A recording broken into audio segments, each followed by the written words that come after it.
The US government under George H.W. Bush made an offer to Russian President Mikhail Gorbachev.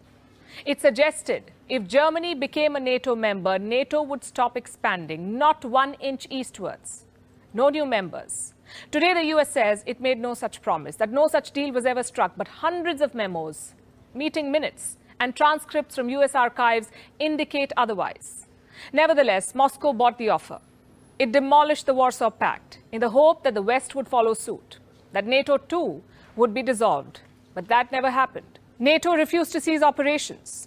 And to add insult to injury, they kept the door for membership open. Russia saw it as a stab in the back, and NATO kept pushing the dagger deeper. Look at this map.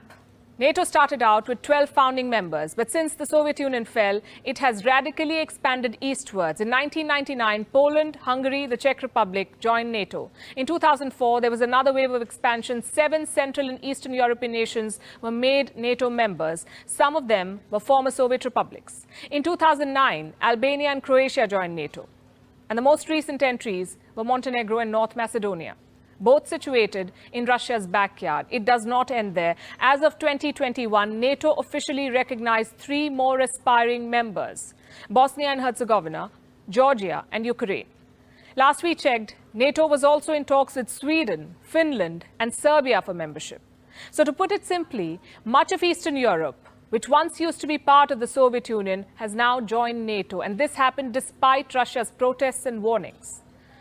The last reasonably friendly warning from Moscow came in the year 2007. Vladimir Putin addressed the annual Munich conference, where he said, and I'm quoting, "NATO has put its frontline forces on our borders. This expansion represents a serious provocation that reduces the level of mutual trust, and we have the right to ask, against whom is this expansion intended, and what happened to the assurances our Western partners made after the dissolution of the Warsaw Pact?"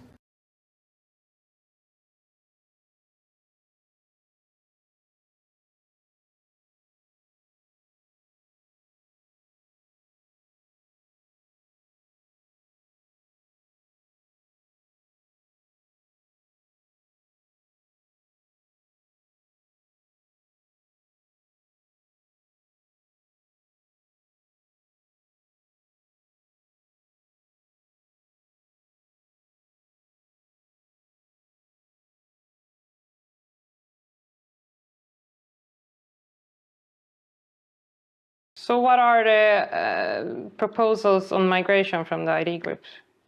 Well, at this point, it's quite clear. We cannot handle any more so-called refugees. It's impossible. We see it in all of the countries. They are maxed as far as capacity is concerned. And truth be told, we are not in a position to provide any of these people with a perspective in the future. So we have to stop this. Yeah, we have to close our borders.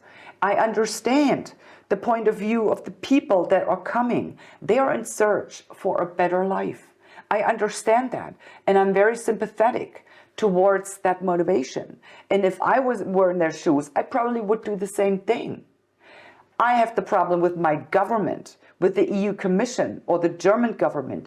They're supposed to stand for our best interest, for the interest of the German people, and not everyone else's interest. So they need to put a stop to it, and they are the ones that are responsible for us, and they are the ones that we need to hold accountable.